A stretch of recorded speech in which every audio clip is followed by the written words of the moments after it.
PGPIRG is a nonprofit PGPIRG is a nonprofit organization. In PGPIRG, we focus on environmental justice and social justice programs, which I'm really passionate about. It is actually my interest, social justice and environmental justice. And also at the same time, I'm a student. I'm a master's student in environmental science. This is my third year in UNBC, and I'm very glad that I'm here today. Thank you. Thank you, Ashkan. Next, we have Mackenzie Kerr. Hello, everyone. Thanks so much for inviting me. I'm really excited to be here. So I am super involved in youth climate action. That's what I've been spending a lot of my time doing for the last couple years. And today I'm really excited to kind of dive into what youth climate action activities I've been a part of, how we can have more of those, and addressing when climate anxiety and climate doom can be so overwhelming. How do we get more young people involved and interested in taking action? So I'm excited to get into that today. I graduated last spring from UNBC with a forestry degree, but I turned directions a little bit and I started my own business doing social media management because I do a ton of social media content about climate action. I ran for office a couple of times and I use social media as a platform to reach young people to talk about democracy and voting and climate action. So I'm really excited to kind of dive into that and share my story. And I'm really grateful to be here and excited to learn from others as well. Thanks. Thank you, Mackenzie. Glen Thielmann. Hello and good afternoon. And thank you for inviting me to be a part of this. As are many of the people here today, I'm very glad to be doing this work from the traditional territory of the Seyed people. And I've been a high school teacher for most of my adult life in Prince George at various high schools, mostly teaching social studies and climate change, certainly coming into the teaching space, definitely more towards the last half of that career rather than the first half, going back to the mid-90s. Before that, I used to work in forestry as a forest ecologist, ecosystem geographer, and certainly kind of set a baseline expectations for the way that nature should be, and whether that was a flawed viewpoint or not, that's where I come from. So my heart is in the woods. And lately, I've shifted from the high school to be working in the teacher education program at UNBC. So I'm crafting and warping the young minds that are going to be leading the youth of the future. And it's wonderful work, very rewarding work. I've also started a PhD in the Natural Resource Environmental Studies program at UNBC, and my focus is on place responsive education. I've got a lot of involvements with organizations around BC, some of which overlap with climate change concerns, including the BC Social Studies Teachers Association and the EPSA, the Environmental Educators Provincial Specialist Association.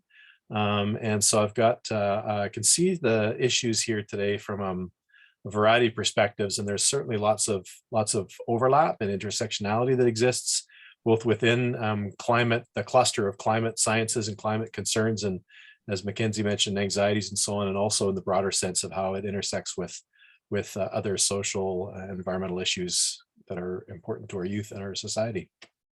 Okay, thank you, Glenn. And then finally, we have Onyx Sloan Morgan. Onyx, could you introduce yourself, please? Sure. Hi, everyone. It's a pleasure to be here. Thank you so much for the invitation.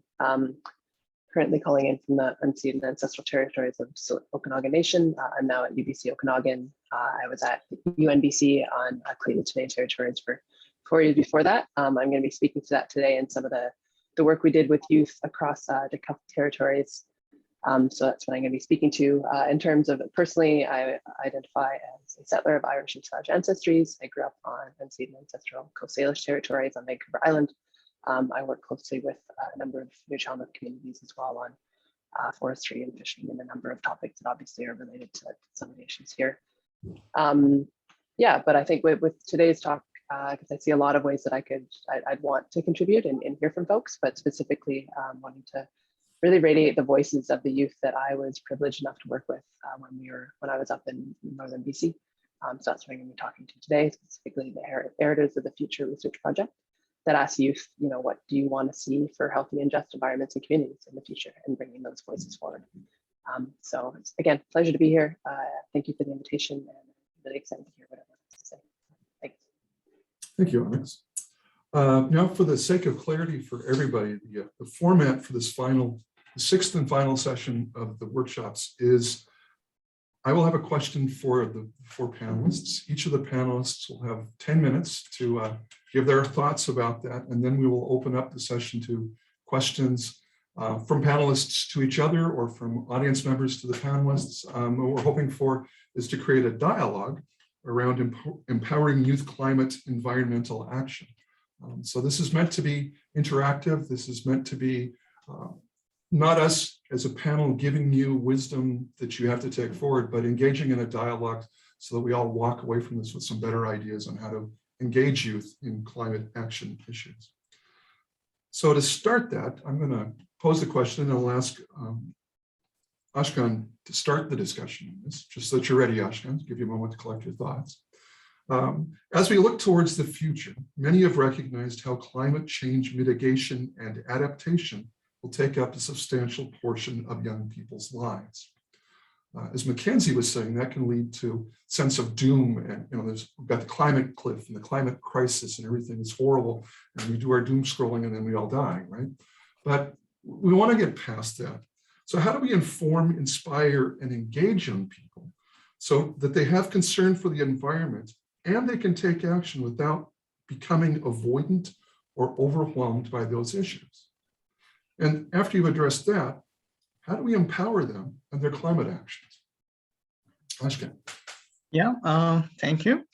To answer this question, actually, it's very important, this question to me, and I have three different categories to answer this question. First of all, I believe that we should involve use people in practical projects. So if they are involved in different projects, so they can observe the effect of their action in climate justice related activities.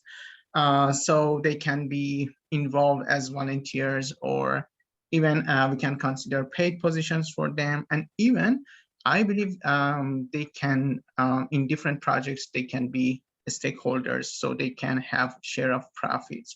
And so by this way, we can motivate them to involve climate justice activities. For example, in PGPIRG, previously we had a compost project. I know that some students, some of them were coordinators, some were volunteers, they were involved in this project, and they could see the effect of their action to reduce the amount of waste or waste management in UNBC. So it was, I believe, very beneficial for them. And secondly, I believe that we should pay a decent attention to not disappoint youth and young people. Because, for example, I know some group of students, because in PGPIRG we have action groups led by students. So if a group of students have already started a project, so we need to support them rather than disappoint them. So in different terms, like financially, or I don't know, showing them the process or everything that they need during their journey.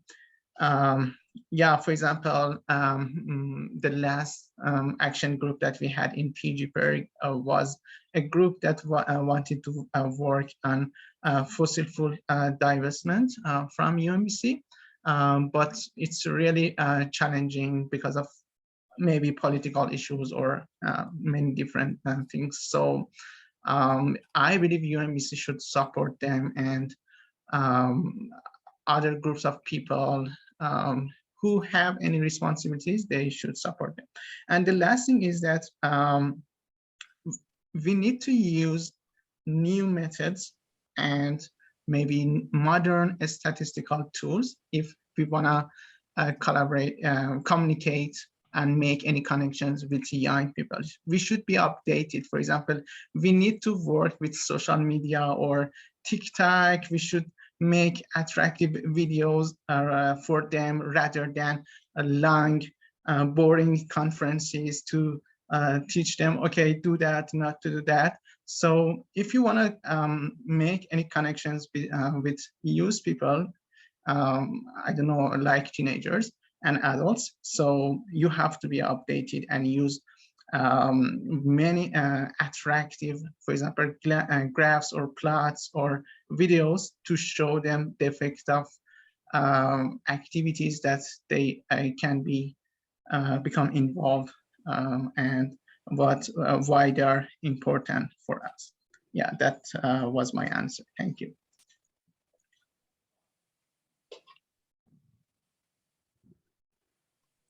Keep doing that.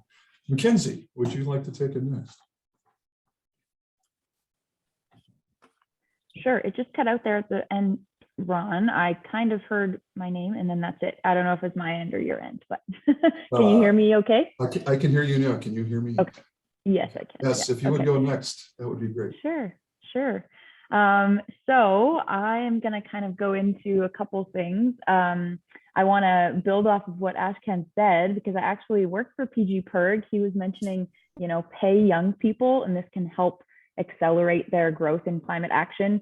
I was one of the paid compost coordinators on campus helping run that program, which was amazing. And that was the beginning of my, you know, realization and environmental kind of activism.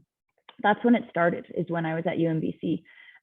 So it definitely, any opportunities like that, that's what we need to be continuing and investing in. And you know, the process for getting grants to pay for those positions is very tedious, takes a lot of time. So if there was a streamlined process for that funding, or, you know, UNBC could help support it. I know that I was also for PGPIRG a summer garden coordinator, and I was paid for 2 years to run the garden and sell at the market with some other students as well. And that was paid for by the Canada Summer Jobs Program, which was great.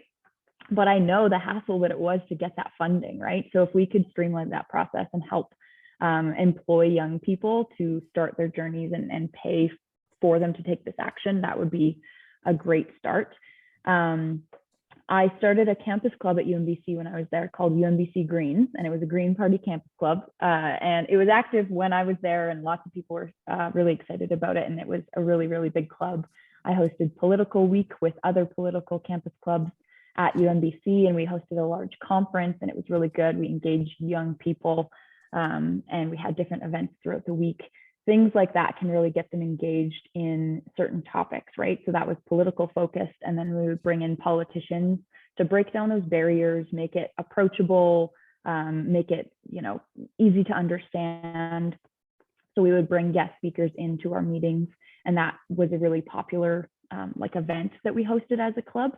So anything like that to bring young people in and make it more approachable and understandable for all of these big issues, bring experts in that can kind of speak their language, and yeah, that kind of stuff I think is a big way that you can also bring them in, is let youth create their own groups of communities. So whether that's campus clubs or community movements or organizations, not-for-profits, let youth lead and make sure that you can help them build capacity. So a big issue with youth climate movements is there's a few people and they want to do everything, and so they run out of gas really fast.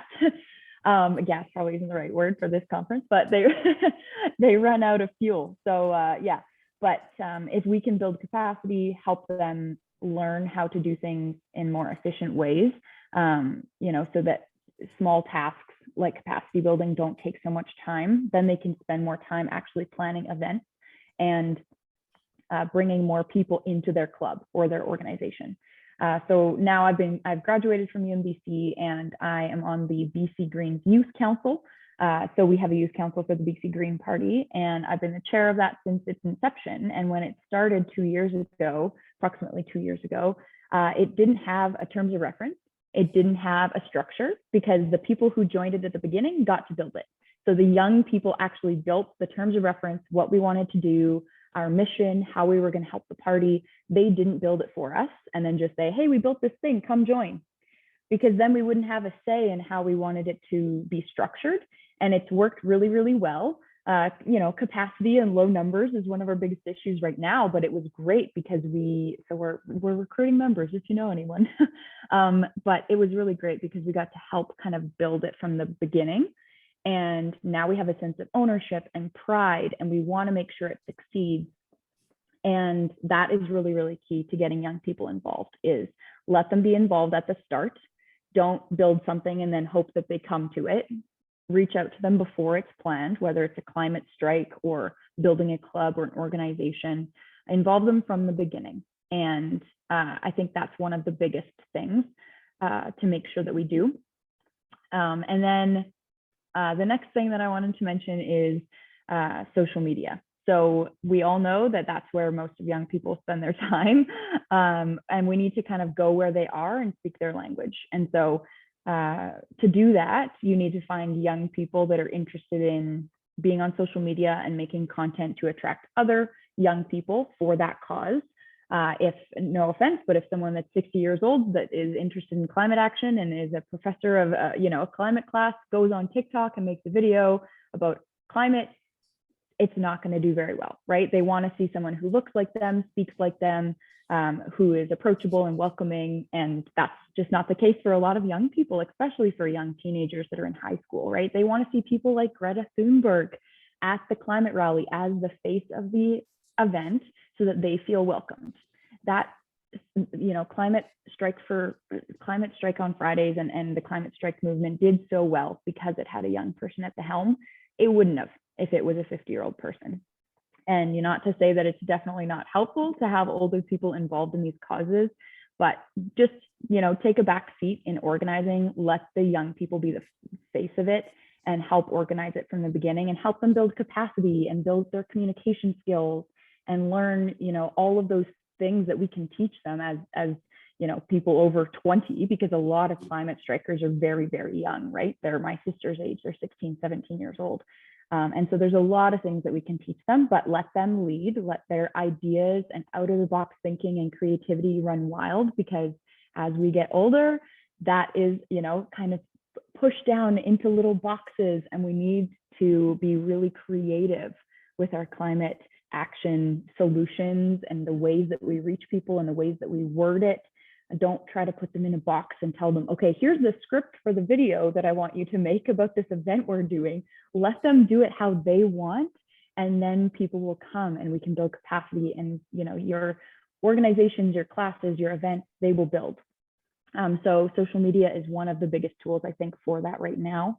I was going through TikTok before this presentation, and there's over like 300 million TikTok videos on climate action. Like, it's, the potential is huge. So we need to make sure that we're finding young people that are really wanting to make content, to be out there in the interwebs, making videos about this and photos and posting about it, and support them. So either pay them to do it, or, you know, support them in some way that really encourages them. Young people are often always given the social media tasks whenever they join a club or an organization because they're the young people. So make sure you're not giving it to them if they don't want to do it, because you can see that through the video, right? If the person is kind of like forced to make the video because someone told them to, you'll see it. So find someone that's really excited to do it. So I was going through TikTok, and I found, you know, in a 10-minute search, I found the top 15 TikTok climate activists that are, you know, have huge accounts. They're making amazing content. So I wanted to copy and paste some of those into the chat. If anyone has the app, they all have Instagram as well, but their main audiences are on TikTok. So I'll put that in the chat right now, and then everyone can check them out. But they're making incredible content. The first one on the list that I'll give to you here in a second is at the Garbage Queen, and she specifically makes videos about climate anxiety, climate doom. She myth-busts all the climate doom videos. So people will make videos about how they want to, you know, give up and the planet's heating up too quickly, so we might as well not do anything anyways, and all of that kind of stuff. And she, okay, there we go. She makes incredible videos. She's a climate scientist herself and is an active scientist every single day of her life. And then she makes TikToks kind of in the evening, myth busting and sharing with people. And she makes videos specifically about, climate hope, and that there is, we can fix the problem, right? So that's really the message that we need to get out there, because a lot of young people have climate doom and climate despair. I know that another one of the presentations in the schedule this week was about climate anxiety, which was really great. But we need to make sure that we're talking to young people about it. It's super great conference and I'm so excited to be here, but there should be more young people, right? Invited as the speakers. I think that would be really, really great, especially when we're talking about this stuff. So check out these accounts. I'm pretty sure I spelled all of them right. There's a space on the queer brown vegan one in between. So like, make sure that when you are copy pasting them, they're proper. Otherwise you won't find the accounts. But using social media as a tool is kind of one of the best tools that I can think of to reach people, reach young people. That's how people find out about climate strikes. We had one of the biggest climate strikes in Prince George a couple of years ago. It was amazing. And there was probably close to 500 people at least at that event in front of Mr. PG at Highway 16 and 97, all holding climate signs. It was like the biggest one around the world on that day. It was really great. And they used Instagram to organize their event.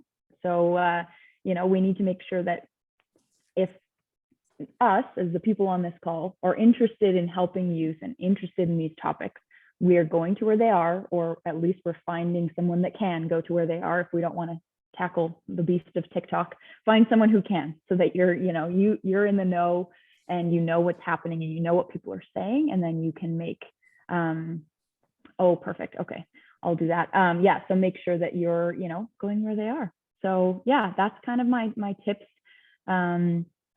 And there's so many other organizations around BC and Canada of youth climate action,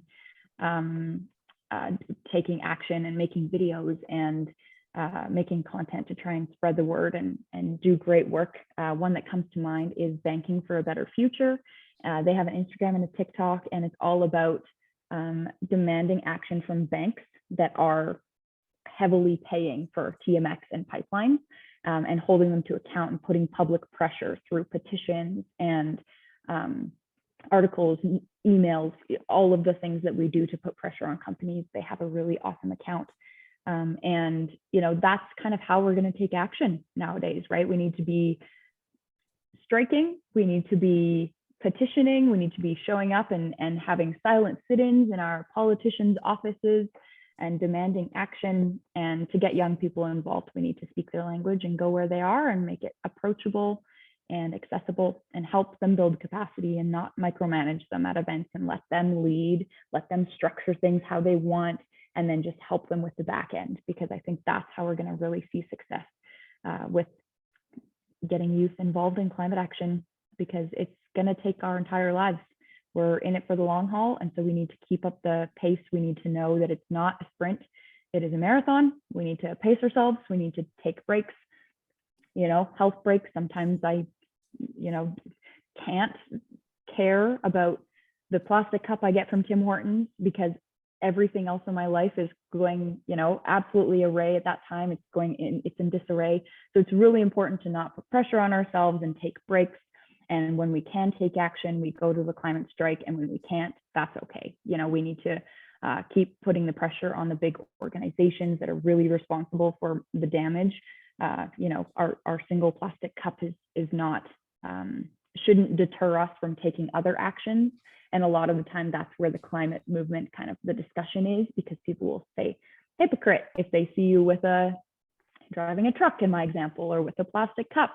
But yet you're, going to climate strikes and you're demanding action and you're sending petitions. So we need to make sure that we're not, saying it's black and white, and that we're always moving in the right direction and demanding action from the largest corporations and banks and, the big players in climate action. So yeah, making sure that we're also inviting youth to conferences. And there's a couple conferences that I've been to in AGMs, and there's not very many young people there, but yet they make the topic young people, right? Like, we need to make sure that we're walking the talk. We're not just saying that we're wanting to support young people, but we're doing it in action, and we're bringing them in and we're covering the fees. We can't afford to pay $200 to go to a conference, especially, right? So making sure that we're covering those fees if we truly care about getting young people involved in these actions and hearing their voices and their stakeholders, then we need to take some action to walk the talk. So yeah, hopefully that was helpful. If any of you are interested in seeing what I post online, my handles are @Mackenzie'sGreenLife. And that's where I do most of my work. So yeah, Facebook, Instagram, Twitter, TikTok. I follow Glen on Twitter. I was like, oh my gosh, crazy. So yeah, I'll put this into a Word document and then I'll post it in here while it's someone else's turn. And thank you so much for having me, and hopeful to keep this conversation going, because we've got a long trek ahead of us and we got to pace ourselves and keep at it. So thanks. Thank you, Mackenzie. And with that segue over to Glen, I'll turn it over to Glen. Yeah, and a good segue too. I was going to make 3 main points, and they actually do relate to the 3 that Mackenzie raised: political action, social media, and capacity building. I'll get there in a minute.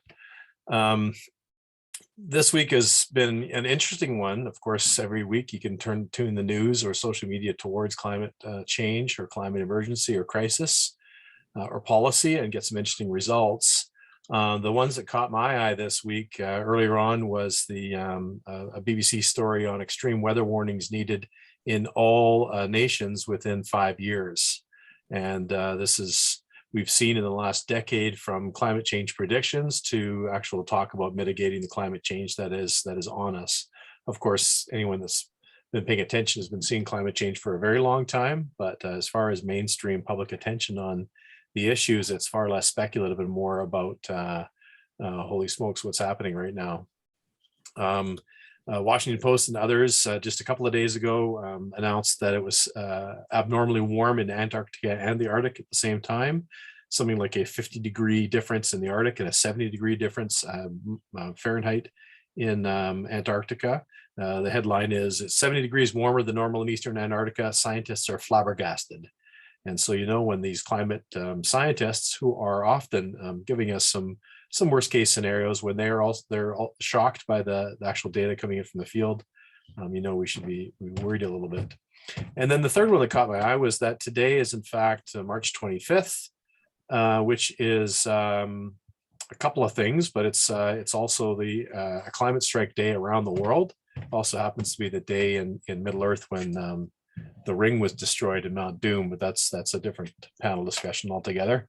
There are apparently about 700 climate strikes taking place around the world, some of them right now as we're doing this, and BC, a number of them either underway or about to start.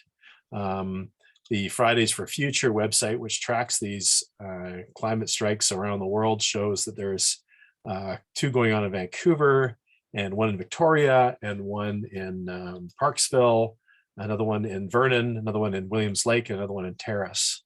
And so there are youth that have been empowered to act on climate all around us, and it's happening in real time. I think it's important to note, and I'm glad that this happened to work out on today. And these are the first climate strikes since COP26 in fall 2021.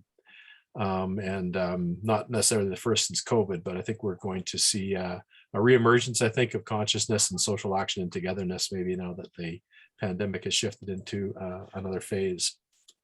And I thought about what I might be able to contribute to this panel that's useful and unique to my areas of expertise, so that I'm staying in my lane, as it were. Luckily, my lane is a pathway that goes through all kinds of interesting areas, so I think there's lots I could talk about. But what I want to focus on is pedagogy in the K-12 system, and the way in which we teach and learn inside BC schools. And of course, this is where our youth have a chance to meet and to learn and grow and hone their abilities to think critically about the world and possibly, ostensibly, to act. And those are already bold statements because, like any education system, it does a partial job of fulfilling its mandates. And from where I stand as an educator who's been in the K-12 system, who's worked with youth, and who's now in the curriculum business and in the post-secondary end, I've also attended to the curricular revision process that's been going on in British Columbia over the last decade as well, with close interest and involvement. And so from where I stand, I see three challenges that need to be addressed in our K-12 system as we seek to empower youth for climate action. I'll highlight these challenges, and if we have a chance later, I can get into some specific examples about the ways in which they're being addressed in BC. But part of the reason I list them as challenges and not challenges/solutions is that these are big problems, and they are real problems that exist that I think we need to get through as teachers and educators in order for our students to be in a place where climate action is something that's normalized for them. And those are big asks. The first one's political apathy. And our students are experiencing political apathy both through direct experience and also vicariously through the cynicism of friends and family and social media, and often their teachers themselves. In Canada, it's not hard to find examples. We could look at the slow and partial provincial and federal responses to the climate emergency itself. Or next door, we could look at the failure to keep promises related to electoral reform or Indigenous reconciliation, both of which are important for climate policy. And I guess also by next door, we could look at the slow pace of change in the United States as well. The second area that I think we need to pay attention to in our K-12 system is the vast role that the digital milieu plays in the lives of our students. And Mackenzie talked about this very well. I can drop my sort of introduction to why social media is so important. And of course, by digital milieu, I refer to the pervasive, hyper-connected online spaces, primarily social media, in which almost everyone in our society dwells for at least part of their day. For some teens, this tech-mediated reality occupies more time than school, than work, than live interaction with family or friends, and sometimes with sleep. And this is a place that is intimately interconnected with identity, with the information that they receive, with the possibilities they have for connections to others, or the impossibility of that connection, the loneliness that comes with that. Solidarity, networks of hope and change, learning, but also cynicism, oversimplification of complex problems, the allure of slacktivism, the idea that you can click and like your way to change, misinformation, and even conspiratorial thinking. Playing with social media is like a never-ending game of two truths and a lie. And it's also like a digital refrigerator that has an evolving algorithm that's always stocked with your favorite brain snack ready to go. And the algorithm is hugely important because it allows people, not just youth, but everyone, to create personal realities that reinforce all their biases and preferences and confirm whatever it is that they're trying to get out of the experience without necessarily challenging perspective. But this milieu is also a space in which the appeal to climate action needs to make a profound difference if we're to engage and empower youth. I remember from my youth, the Adbusters Media Foundation used to talk about culture jamming and meme warfare. They're probably still doing so. This was before the term meme was kind of conflated with its modern meaning, which is strictly internet memes, but they meant something a little bit different by it then. But really, the battle for hearts and minds of youth is played out in a fanciful, witty, intelligent way through the use of memes, and it's also can be mindless and entertaining at the same time. It's the irony of memes.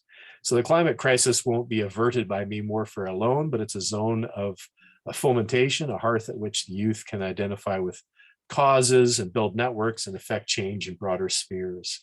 I'll just see if this will work. If I can throw a file in here. Here's two examples of some memes that have come from students in British Columbia in the last 48 hours. One is the image of a boy averting his attention from the girl he's with to the girl he's looking at, and the girl that he was with he's Canadian banks, she was clean energy, and he's now looking towards new fossil fuel investments. And the second one, if you don't feel like downloading it, is just about complacency as a choice. And what will you choose on March 25th? And it's an advertisement for the climate change march. Not technically a meme so much as a visual tool for recruitment. The third area that I want to talk about is the environmental gap in education. And I can expand on this if anyone's interested, but I'll just start and maybe keep it brief by saying that over the last 10 years, the BC K-12 curriculum has been in flux, and with it, much of our education system. So it's not just about the content of curriculum, but about how it's taught, about the way schools are structured, and all kinds of things. When the Ministry of Education teams who built this curriculum, which included many practicing teachers, redesigned it, someone needed to be there to say, mind the gap, the environmental gap. Environmental and sustainability education, specifically related to climate change, is very poorly represented in the curriculum, and this is a problem. That doesn't necessarily mean that it was well represented in the earlier curriculum, but they really missed a chance. One of the big priorities for this curriculum was to embed Indigenous worldviews and perspectives throughout, and they did that to some extent throughout the curriculum, and they did it, I think, well in some areas and not well enough in others. The curriculum is meant to be a living document, which has not generally been true, but just in the last 2 weeks, we've seen the ministry add a mandatory course on Indigenous worldviews and perspectives to the curriculum for graduation requirements. What we don't see is any mandatory curriculum related to not just environmental education, but climate change and the climate emergency in particular. And if our education system isn't built to respond to something that is a global threat, then I don't know what it's there for. There are similar gaps that exist in pedagogical approaches and leadership designs. In other words, the environmental gap is something that isn't just in the curriculum, but it also is in the way in which teachers make assumptions about what and how they should teach. And it's also present in the way that school leadership and district leadership have designed school programs and so on. But it's a gap, I think, that can be easily filled. Maybe not easily, but it's a gap that can be filled.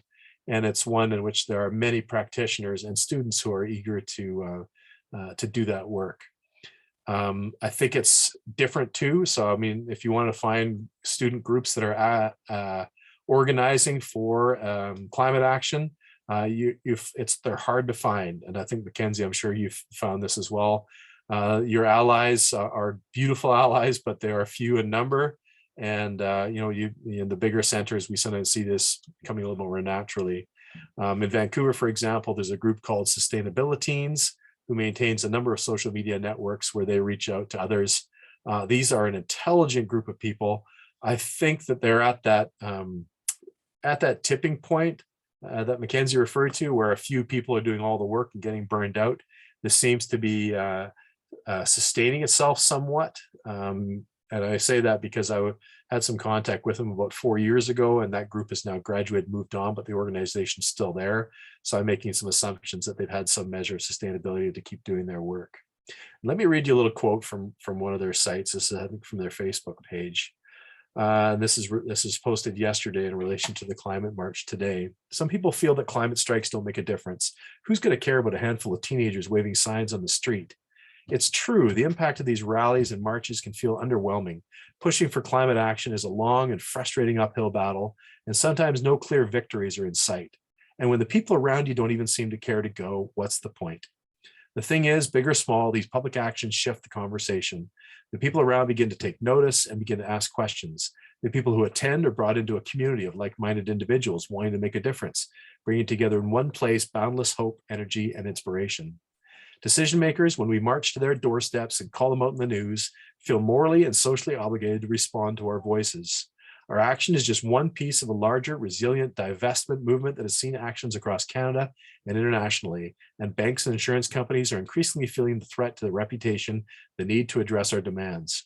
We know from movements all across the world that when we persevere, we can win. Marches and rallies alone perhaps aren't enough. Climate strikes are just one piece of a larger effort that includes speaking to politicians, taking big oil to court, spreading awareness in the classroom, building careers in clean energy, and so forth. But they're an essential piece. The status quo cannot and will not change until we come together to call it out in a wave of social momentum. The fight was never easy, but we will never give up. See you in the streets, March 25th. Again, it's complex, and I think our K-12 system has an enormous responsibility to at least start with some fundamentally sound climate education and work towards normalizing action as a consequence of education.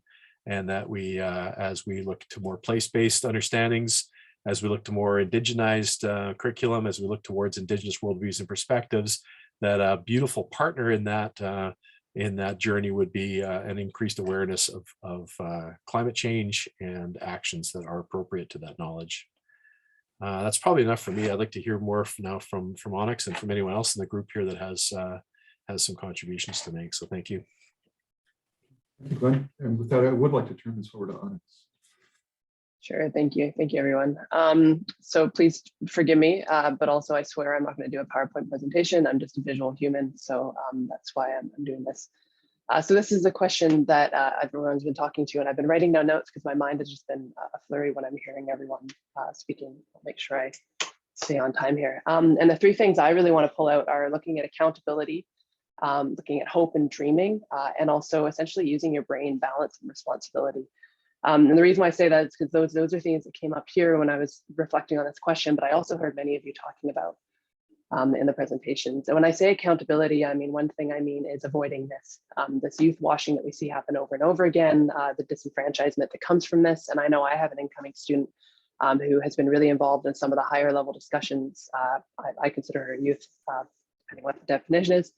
And is really even disenfranchised with the disconnect, if you will, between community level activism and work that's happening on the ground and youth engagement, in addition to the highfalutin sort of conversations that are happening at different decision-making body levels. It's also something that I know the youth that we've worked with across Northern BC bring up over and over again about not being heard, and what's the point of engaging and having these conversations, and understandably so, if you're not seeing change and you don't feel respected when you're walking into spaces. So I just want to open with that because I think it's something that comes through, and I hear everyone speaking about the power of youth perspectives. And with that too, I also want to add, I mean, I think, and what I'm hearing many people say, and this is a picture from the steps of the legislature, unceded Coast Salish territories in Victoria, where I grew up, youth, and particularly Indigenous youth from work that I'm doing, are already leading these conversations. So it's not a matter of starting these conversations, they're already there. It's a matter of opening ears, I think, and hearing what people are saying. And that's, I think, the work that I've been privileged to do with Youth Up North. That's what I try to do, is to create places for youth to be able to say what they want to say, and for that to be able to be shared in whatever way, and recognize that the powerful ways that youth bring together the intersectionality of the topics that we're talking about. So for instance, Glen mentioned the sustainability teams. I've been keeping an eye on the work that they're doing in the Braided Warriors down in the Lower Mainland as well. Again, those are just two groups that are down south, but I bring that up because at the same time of talking about climate justice, those groups are also talking about systemic racism, are also talking about environmental justice, they're talking about the need for healthcare, the need for Indigenous rights and title to be recognized, the need for governments to actually be held accountable if they're going to be going forward and having conversations around climate justice and reconciliation. And actually, I think it was Mackenzie that said, walking the talk of what they're saying, rather than just tokenizing youth and tokenizing this language and rhetoric that we see kind of government really being good at. Maybe that's my perspective in some way.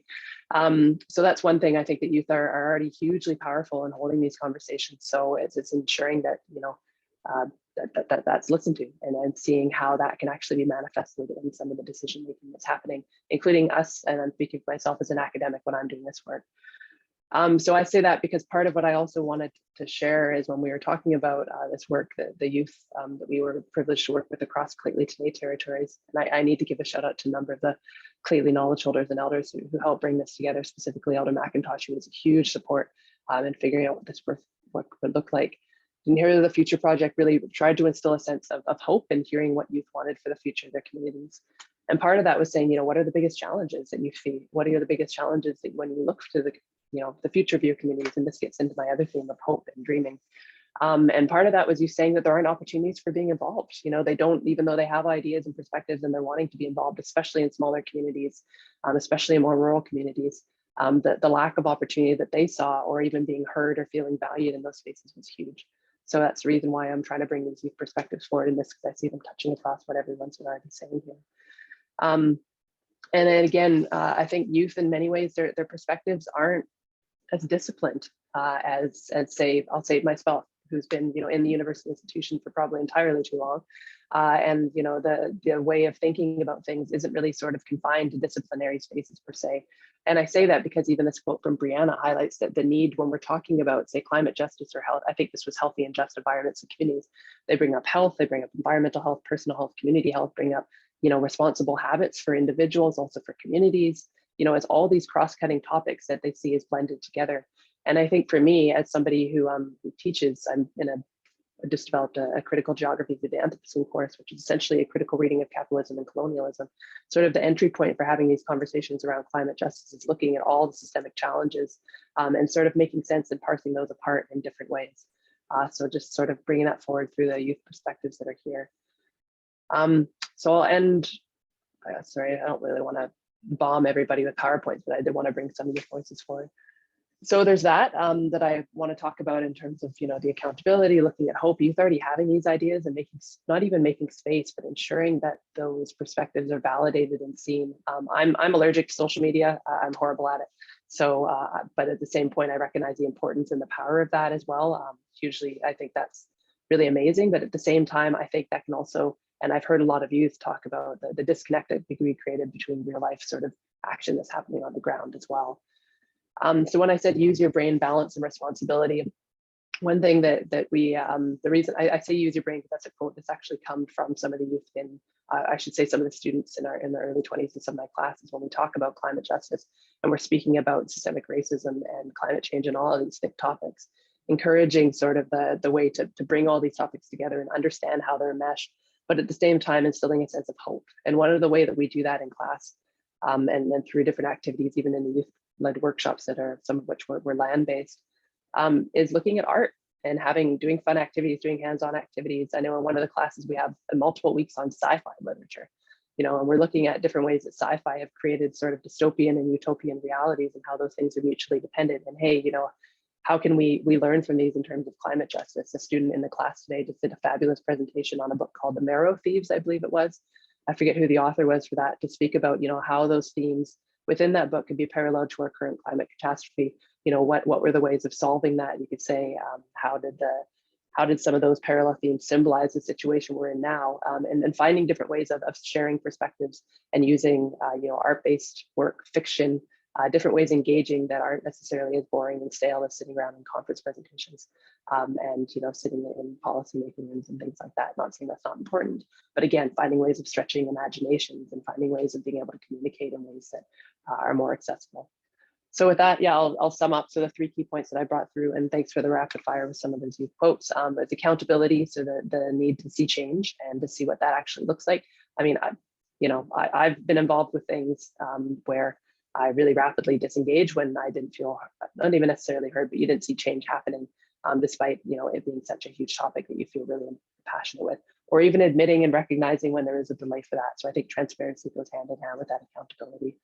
And then hope and dreaming, I think that's huge, finding ways to instill that within any work that we're doing. I know it's something that I need personally as well.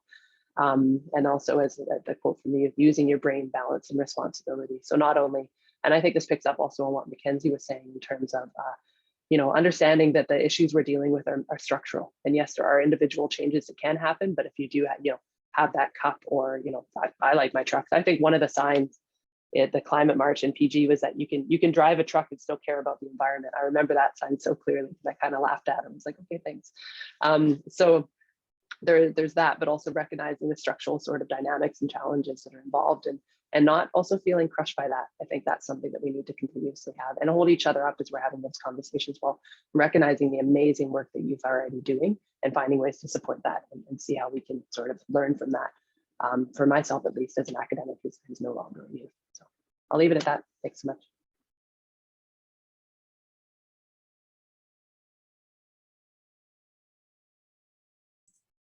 Okay, that's a lot to think about. But that's just the beginning of our conversation here. So I would like to open this up to more of a conversation. If anybody wants to pick up on any of the ideas. Ashkan, I saw you raise your hand there. I don't know if that means you'd like to say something now, or if you were just stretching a little bit. This is a problem I have with Zoom and mediated communications like we have here. But Ashkan, would you like to add anything to the conversation right now? No, I don't have anything special to add.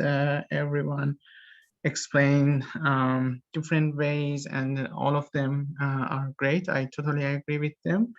And yeah, I just wanted to mention that all of us should collaborate with each other. I mean, the nonprofit organizations, the universities, and the government, we all together can collaborate with each other to provide some opportunities for youth and young people to become involved in different projects. But yeah, I don't have anything special to add.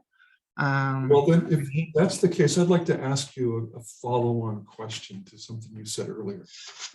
So you said that it would be important to pay attention to youth viewpoints in order to support them in youth-initiated or student-initiated projects.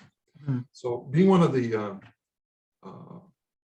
what is it you said, Mackenzie, anyone over 60 shouldn't be leading these things. So I'm not actually over 60, I'm right at that threshold. So being at the threshold and wanting to support this and wanting to do what Onyx is saying in terms of helping to support and build trust, what are some things people like deans or professors of programs can be doing in a practical way to actually support some of these student-initiated projects? Yeah, to answer this question, I would say, yeah, I can make an example. For example, we had a student action group in PGPIRG. They wanted to work in full divestment in UNBC, but they had some challenges, or probably they didn't know how to start. What is the first step to start their activity or their climate action or everything. So I believe that there should be some organizations that can lead them or can provide some clues for starting, or even universities or different departments, for example, NRES department. There should be a board maybe for student action activities.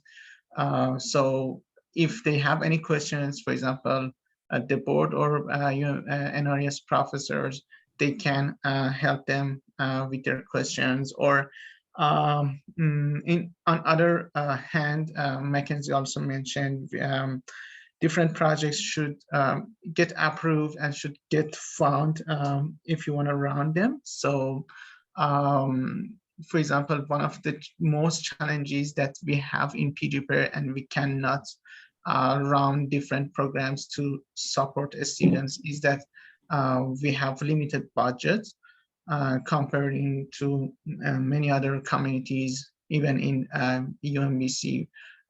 So government should support nonprofit organizations, and nonprofit organizations should keep their connections with young people.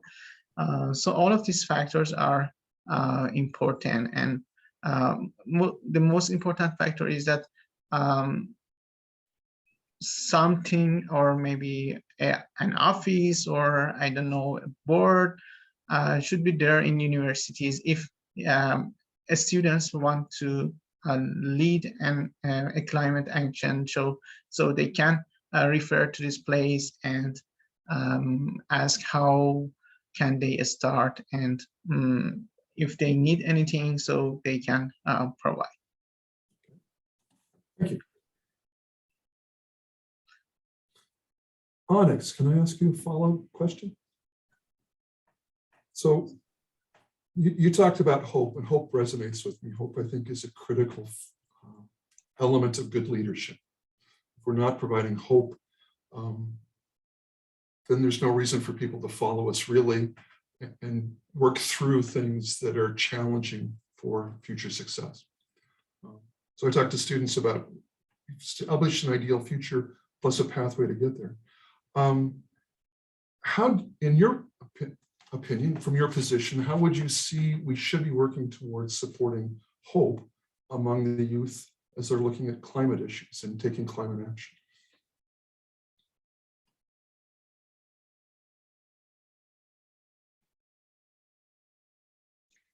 Yeah, it's funny, when you asked that question, I remembered a very pivotal point for myself. And I remember being in third year, I went to UVic and I was on the bus driving around Ring Road.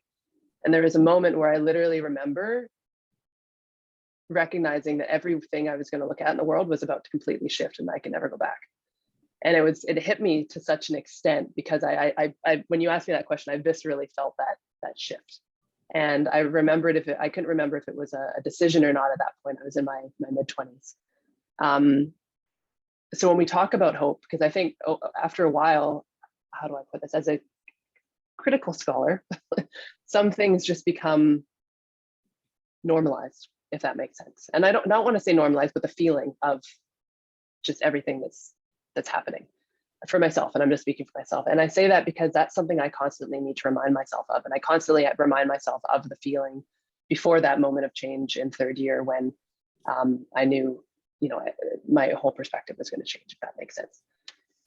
So from that, I try to have, open conversations and share that story with people in more sort of clear ways about that shift. There's even an arc to my courses, to the workshops that I do with youth in terms of land-based activities. We talk about, we bring in lots of humor, lots of jokes.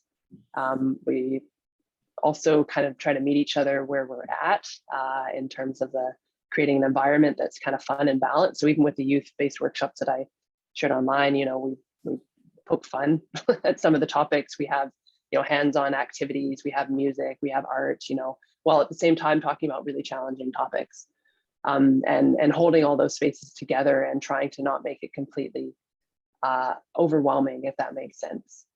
But I guess from my perspective, I take a bit of a radical transparency approach, if that makes sense. Even saying, hey, these are incredibly overwhelming topics that we're talking about, and they can be really, burdensome. So let's talk about that. How are we feeling? What does that look like? What do we need to support one in each other? But of course, that takes a certain environment to be able to foster. So I think that's just how I've approached it. But I try to remember those shifts and how that felt. And I also, like I said, I have my days where I get really bogged down, and and it's hard to be able to have these conversations or think or even feel that sense of hope.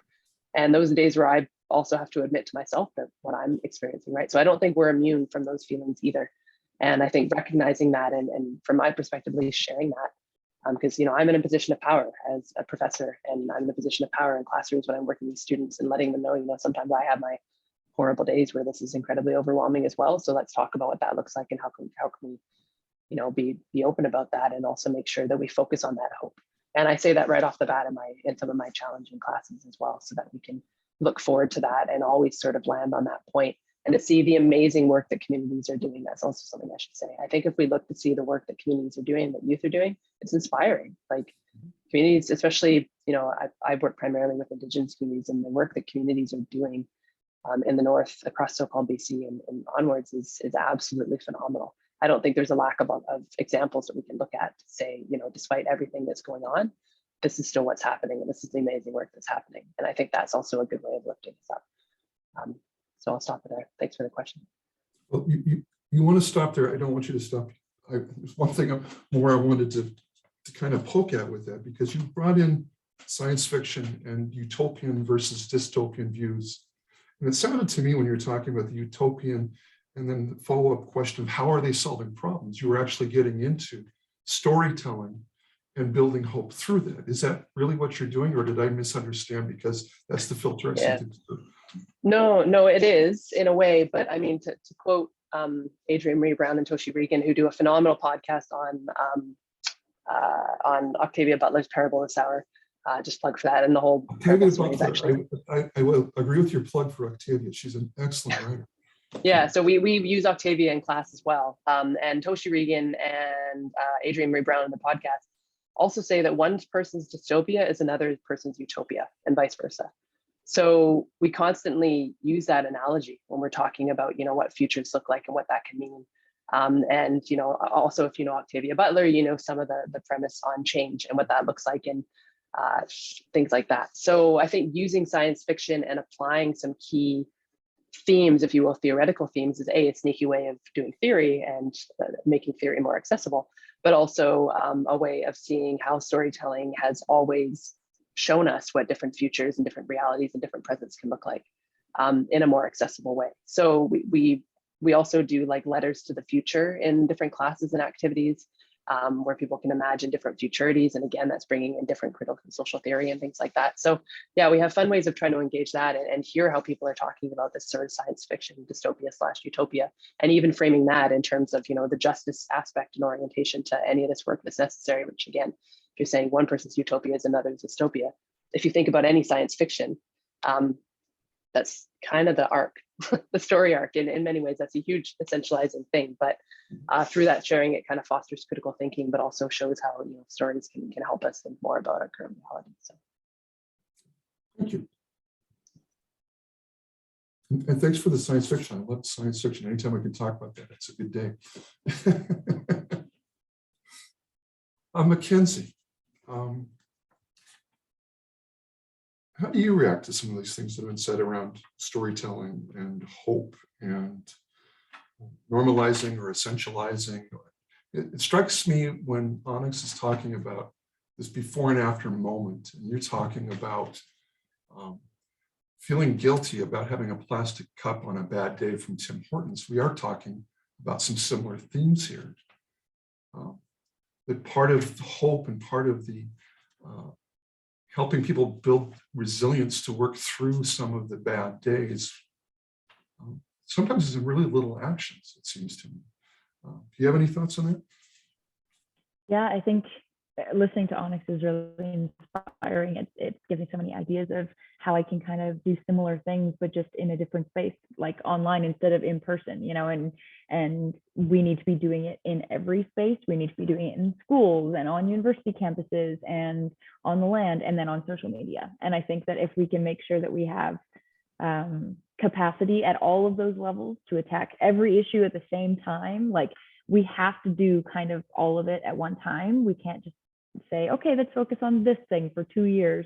There needs to be organizations, and there are set organizations that are passionate about one thing. And so to kind of find a topic that you care about. If you're a young person and want to get involved, you can do it through a topic, and say, I really care about plastic cups, or I really care about electric vehicles, or land-based teachings and healing and connecting back to our earth, because that is going to be a huge part of caring about the climate and taking climate action, is learning how to actually respect and take care of our earth again, right? And learn from Indigenous elders and communities. So if we can kind of be doing all of those things and find something that you're passionate about, try it for a little bit, and then go and try something new and a new topic that you're passionate about, that's all kind of leading to the same place. I think that's what we need to be doing. So yeah, it was really inspiring to listen to all of the other speakers, and there's lots of ideas. We need to kind of be finding people to do all of them. Capacity is one of the biggest issues. It feels like there's just so few of us doing these things. As a young person who is like struggling to get more people on the youth council so that we can continue with our activities, like that's the problem that a lot of us have right now in sustainability teams. They're super busy, but numbers, people just burn out. So we have to teach, take mental health breaks, stop trying to sprint right out the get-go, like bring your friends so that you don't have to do 50 things and you can split it up 5 ways and you all have to do 10 things, right? Like focusing on that and focusing on capacity building, number building. Movements are created by lots of people with a similar passion. If we can really show young people how to organize and get involved and show them that things are available for them to get involved in, and put it in front of them in front of their face, whether that's a flyer on the door that they walk by at school every single day. A quarter of them might look at it, but at least it's there. And then make sure that we're also posting on social media about it, and make sure that we're bringing it up verbally. It's so anxiety inducing that we need to be bringing it up at every avenue, verbally, auditory, visually, every way that we can. We need to be talking about this issue. We need to be putting it in the curriculum. We need to be making jokes about it and memes. Then we need to make more serious type of content and talk about how you can truly take action. We kind of need to do it in every single way. And saying that can sound very overwhelming for young people that are like, oh man, now I have to do it, 10 more ways. Now I have to do the same thing. no, you don't have to. You need to go find a couple friends that can help you do that, because if you try and do all of it, you're going to burn out in a couple of years. So taking care of ourselves, knowing what your boundaries are and your limits, and knowing how to say no. In cases like this, it can be really hard to say no, because you feel like you are responsible for making sure that we have a future. That is a very heavy burden to carry on our shoulders, when everyone's just saying like, oh, yay, you know, the young people, they have to deal with it in the next 50 years. It's their problem. That burden is so heavy that we need to make sure that, you know, yes, Ron, you may not be the face of the organization, but you can stand in the background holding up some of that weight, right? Teaching and sharing your knowledge and sharing what you know in a way, you know, to help with communication and capacity building and all these things that we're trying to learn as we go. Teach us that, hold some of that weight for us, make sure that, you know, people aren't putting all that burden on us, and you're also doing your part and help, and not just you, but like just talking in a general sense here.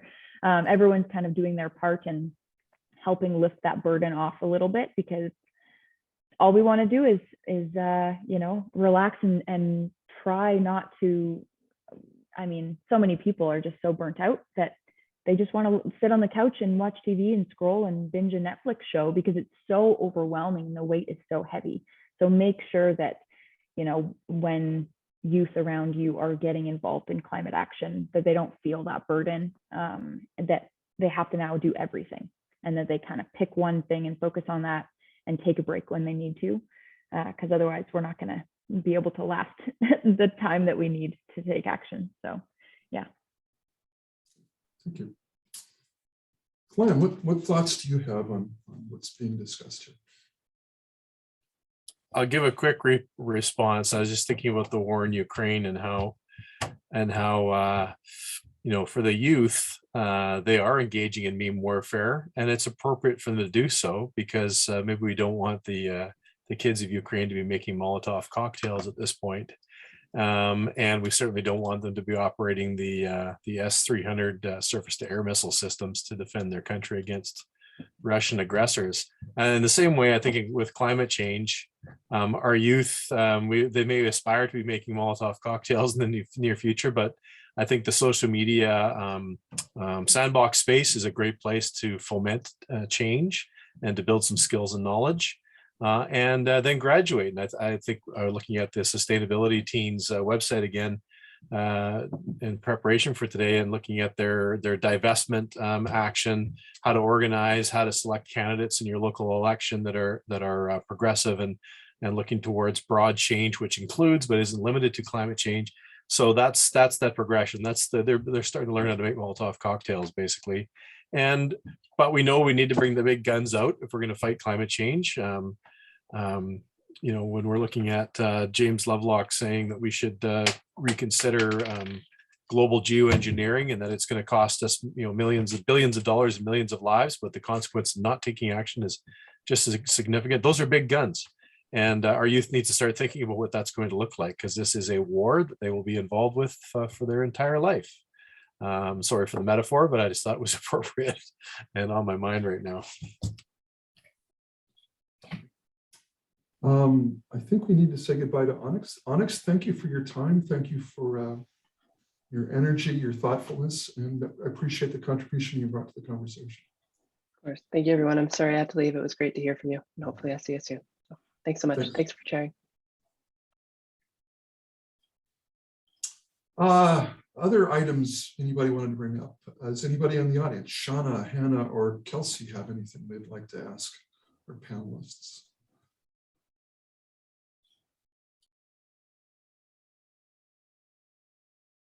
Well, it's amazing what happens when you have the anonymity of not having a camera in your face.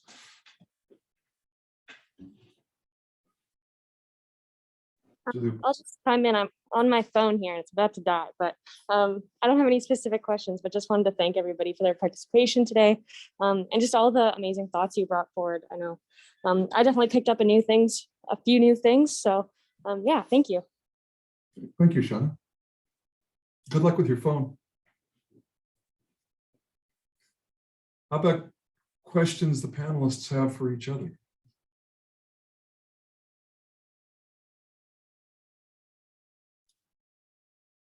Glen.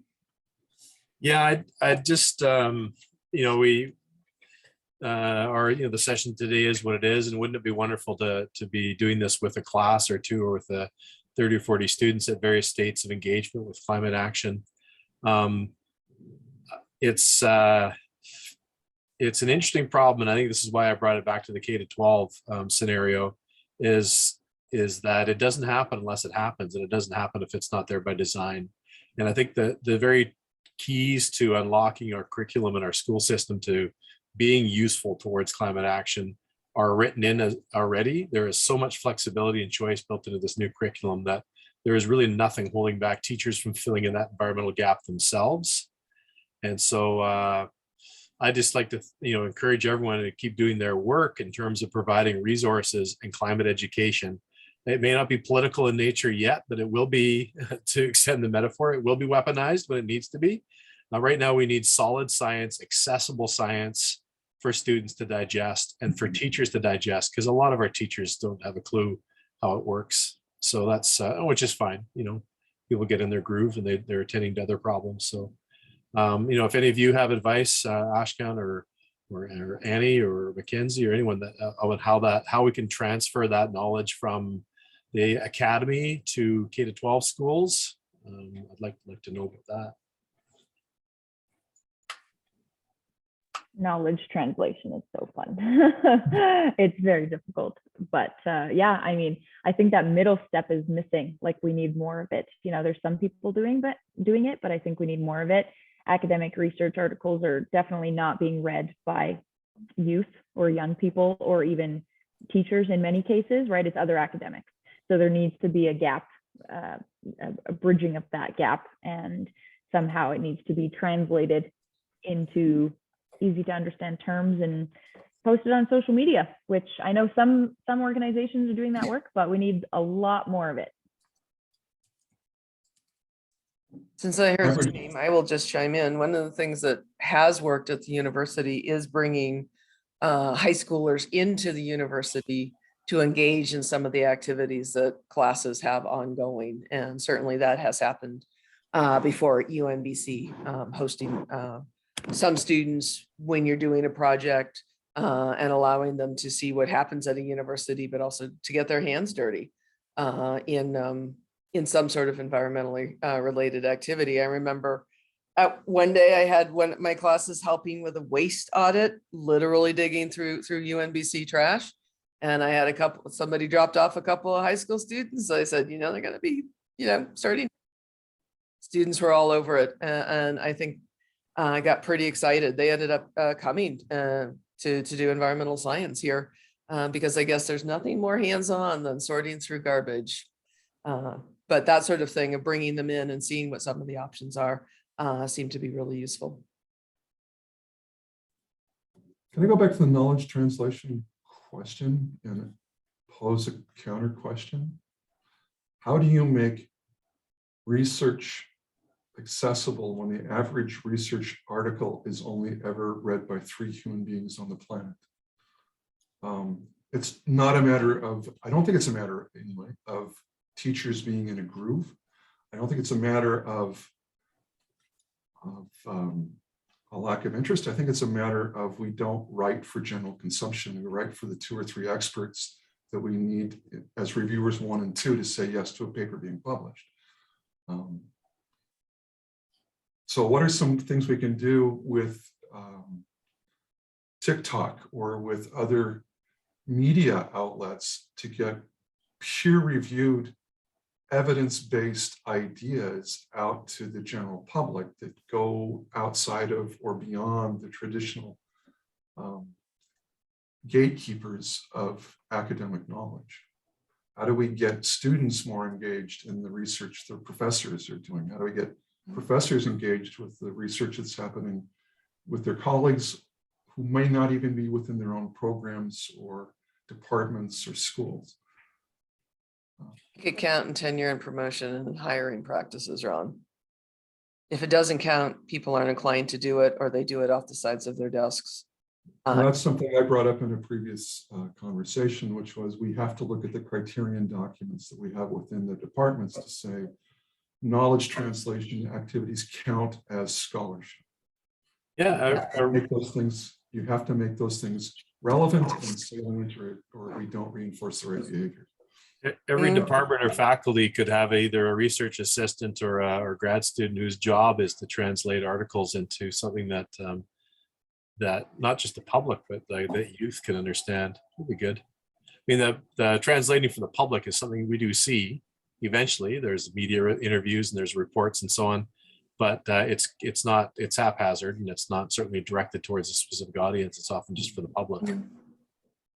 No, but university doesn't reward creativity. I mean, a very long time ago, when this was like the cutting edge of technology, I made videos, this is in the 90s, about research. And those videos were fairly widely circulated. They were used a lot. They were shown in classes. And it did not count in my tenure and promotion.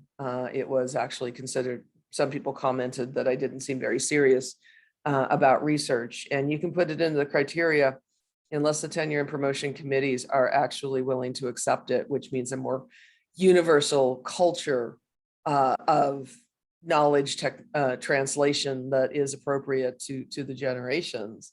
And faculty are going to very wisely choose to avoid it because it becomes a net cost. And I think asking a graduate student to translate something the professor wrote is, we don't pay them enough for that, in all honesty.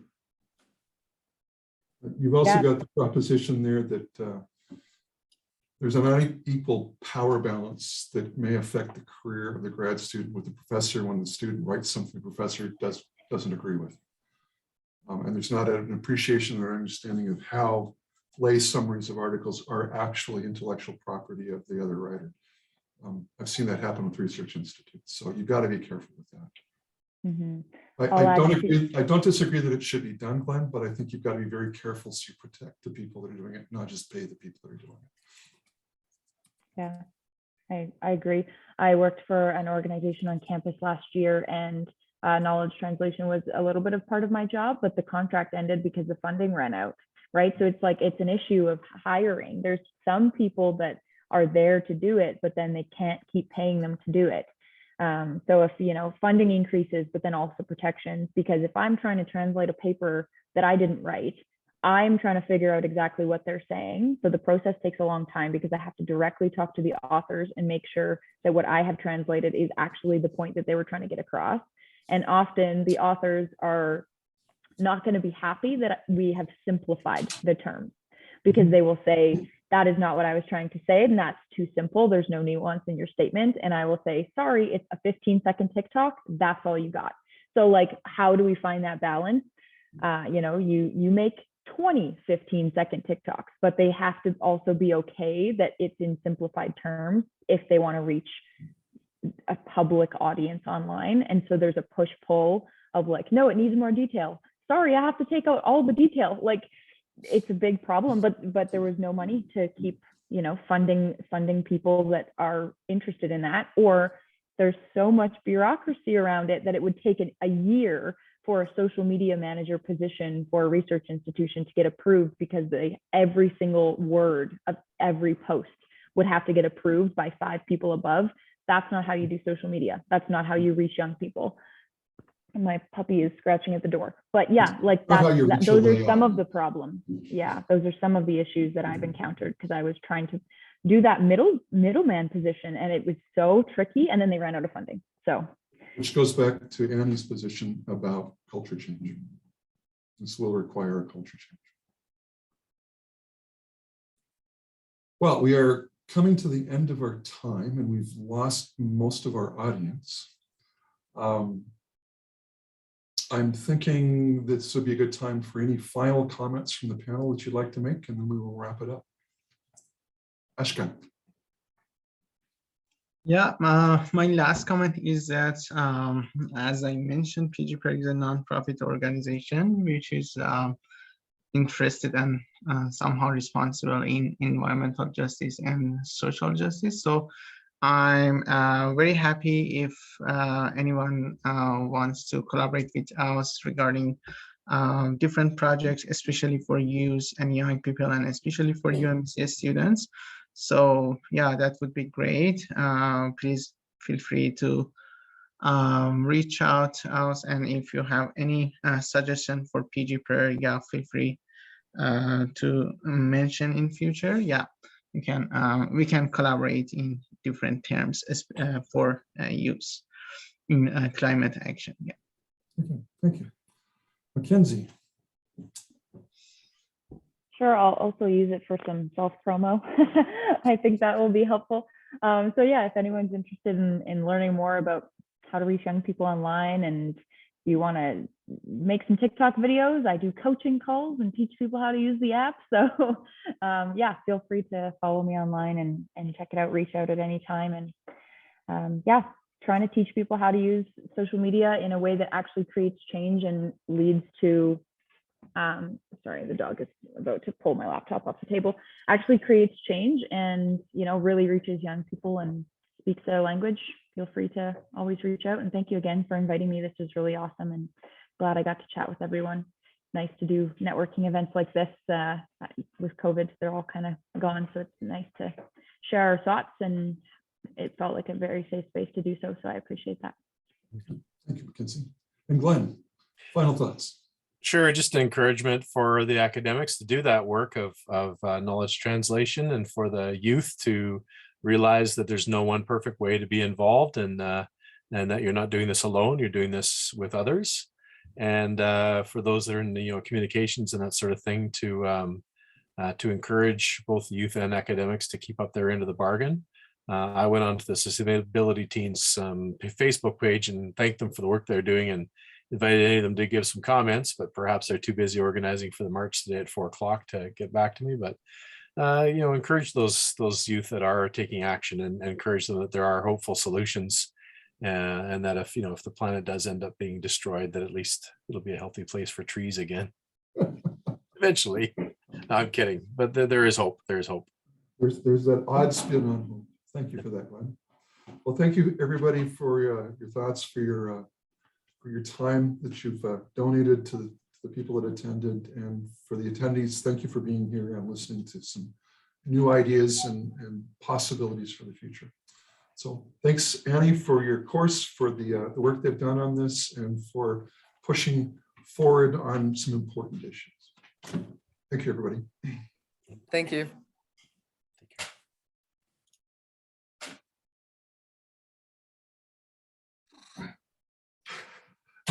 So Thank you, Ron. Your students have done a good job. I'm looking forward to their presentation to the deans. Is it next week? The week after? I think it's the 16th. Okay. April 15th, 16th, whatever that Wednesday is. Yeah. I know it's coming up. I'm looking forward to that. So they've done a phenomenal job. This was kind of a fluke. We weren't supposed to teach the seminar for another couple of years, but it accidentally got scheduled. And so, I said to Sinead, we should just do it. We know we got a good group of students. Let's just do a trial run, see how it works. And it really has turned out to be very rewarding because they have just done a really phenomenal job on stuff. So. well, good. You should be proud of them. Yeah, Yes. they're going to get a good grade, but really appreciate your support. Thanks, Ron. And someday if you want to talk science fiction, let me know. Oh, cool. Yeah. You also read Octavia Butler?